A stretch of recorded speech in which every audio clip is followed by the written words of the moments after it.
waxay ka shaqaynaysay guri oo muddo ay ka ahayd shaqaale waxaa ku dhacay coronavirus ayaantii dambe ayaa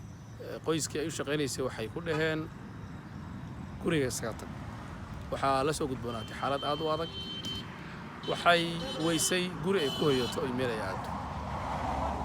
waa dhacday bisha Ramadaan oo ka dhalatay saamaynta coronavirus uu ku yeeshay dhaqankeena gabadhaas tabcan waa gabar la noolaatay xaalad aad u adag ilaahay subxaanahu wa ta'aala waa qafuur raxiim isaga ayaa adoomadiisa abuurtay waxaa isla markiiba ka war helay dad mas'uuliyiina oo gurmaday waxay geeyeen meelaha lagula tacaalo coronavirus waa la baaray positive bay noqotay xaaladeeda way fiican tahay hadda aad bay u wanaagsan tahay ilaahay subxaanahu wa ta'aala ajri xasanaad ka siiyo dadkii u gurmaday iyadana caafimaad degdeg ah siiyo waxaan jecelnahay daqiiqadahan kooban inaan ka sheekayno coronavirus saamaynta uu ku leeyahay dhaqanka gaar ahaan marka Soomaaliya aan ka hadlayno Soomaalidu waa dad bulsho waa dad social waa dad martiqaadka ku fiican waa dad isdhexgalka ku fiican waa dad aad ugu fiican isu gurmadka iyo garabsiinta qofka madluumka ah waa dad geesiyaal ah waa dad lagu tiriyo bulshooyinka furfuran oo marxabeynta iyo farxadda ku fiican dhaantay ciyaaraan laandhuugay ciyaaraan shaxday ciyaaraan waxyaabo badan bay ciyaaraan laakiin coronavirus wuxuu la yimid waxyaabo aad uga duwan intaba coronavirus waxaa la amray dadku inaysan isu imaanin inaysan wada ciyaarin inaysan is salaamin inaysan is marxabayn inaysan is dhunkan inaysan is salaamin waxyaabo badan oo kadeeda oo mashaqo ku ah bulshada Soomaaliyeed oo lagu tiriyo bulshooyinka madaxa adag isla markaana wax badan ka aaminsan marka laga waramo cudurrada ama waxyaabo noocaas oo kale ah bulshooyinka qaar kamid ah Soomaalida waxa laga yaabaa inay yiraahdaan waa khuraafaad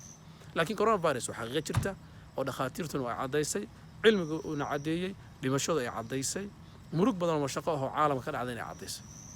maalin kasta markaan arkayno dad badan oo Mareykanka Spain Italy Canada Turkiga Ruushka China intaba laga soo sheekeeyay la yiraahdo way dhinteen waa dad waaweyn qaarkood dad dhalinyaro ah intaba waxay cadeynaysaa marka cudurkan inuu yahay cudurrada Ilaahay subxaanahu wa ta'aala oo abuuray isla markaana xaqiiqo u yahay saadaradeed dhaqanka Soomaaliga maadaama uu yahay dhaqan gaamuray oo mug weyn oo bulshooyin badan oo ilaa 3 milyan lagu qiyaaso geeska Afrika degan ay haystaan waxaa laga yaabaa inuu saameyn coronavirus uu yeesho waxaa durba laga yaabaa in qaar ka mid ah bulshooyinkeena ama in badan oo ka mid ah bulshada ay joojisay salaanta oo taas waa hadda xaqiiqo jirta oo salaantu waa adag tahay in la is salaamo laakiin waxaan weli meesha ka maqnayn in weli aysan Soomaalidu joojin inay isu yimaadaan inay meelaha maqaaxiyaha ay fariistaan in meelaha dhalinyarada isugu timaado ama laandhuha ku ciyaaraan ama kubadaha ku ciyaaraan arrimahaas weli maysan dhamaanin waa sax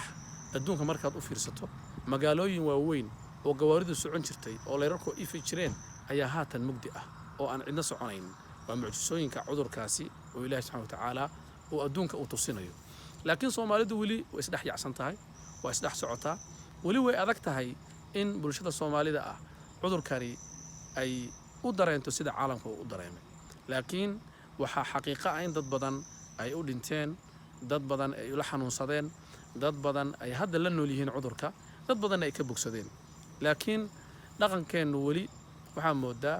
in uusan la falgelin sidii la isaga ilaalin lahaa cudurkaasi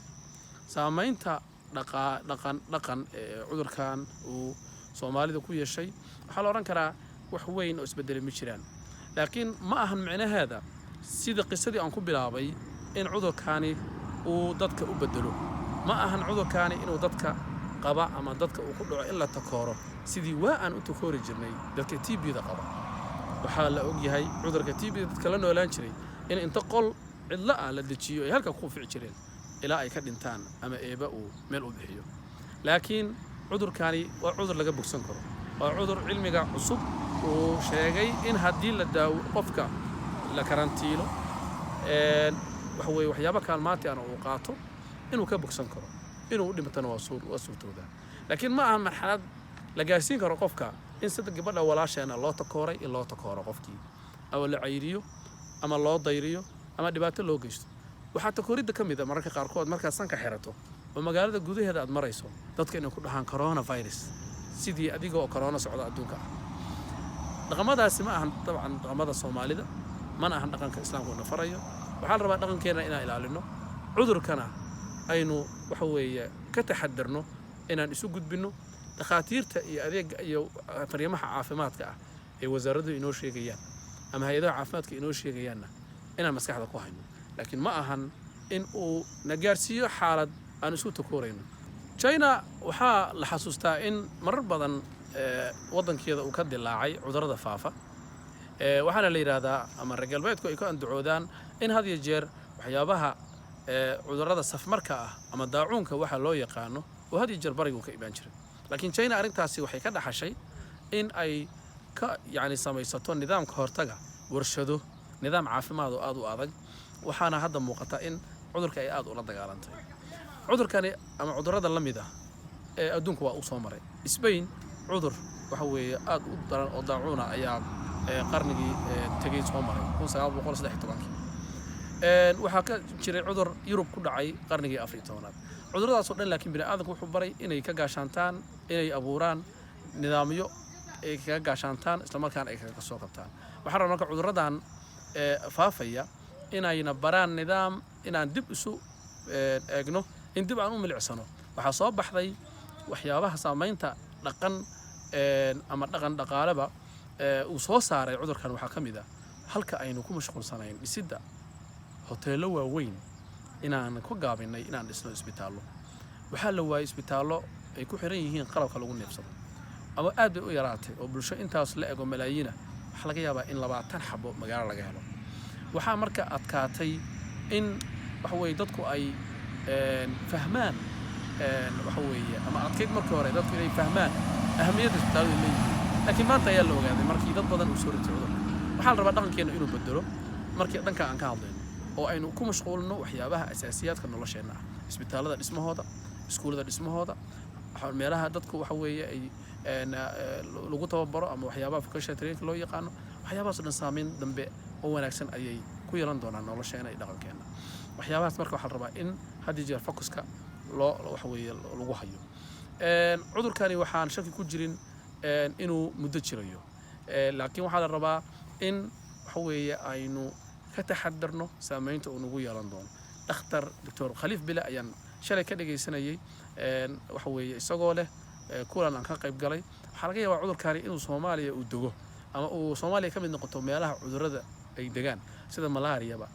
malaariyadu hadda ay u degan tahay Congo oo kale ama Soomaaliya qayb kamid ah wili ay ku jirto waxaa la rabaa marka cudurkani si dalka uga baxo in dhaqankeena